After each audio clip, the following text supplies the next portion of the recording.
Igan, hulikam sa Pasig City ang pagbangga ng van sa isang motorsiklo na nauna nitong nakagitgitan. Kumaripas palayo ang van na nakabangga rin ng kotse at dalawang tricycle.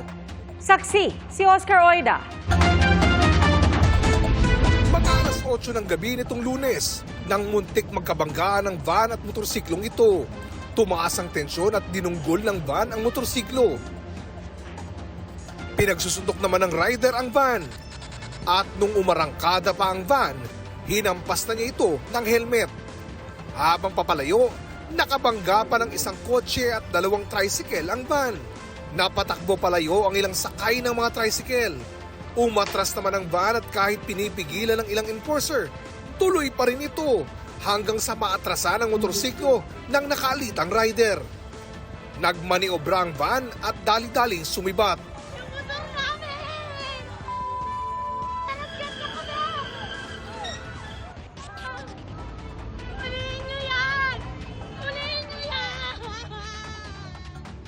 Napahagulgol na lang ang backride ng motorsiklo. Ang panawagan ko lang po dun sa nakabangga sa amin. Kilala na namin siya personally, nakita ko na rin yung account nila. Willing naman kami makapag-usap. Kailangan lang namin siya makaharap kasi hindi biro yung natamo namin trauma, especially ako. Kasi ako yung nag-cut ng video eh. Yung, kada papanoorin ko yung video, nagpa-flashback sa amin lahat. Ang insidente nangyari sa panlulukan ng Velasco at San Agustin Street sa Pasig City. Ayon sa Pasig Police, tukoy na at nakausap na raw nila ang may-ari ng sasakyan.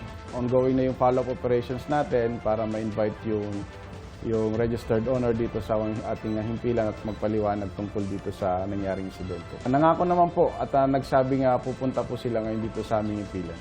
Posibleng maharap sa kasong malicious mischief at physical injury ang driver ng nasabing van.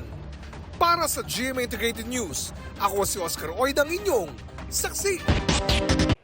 Mga kapuso, sama-sama tayong maging saksi.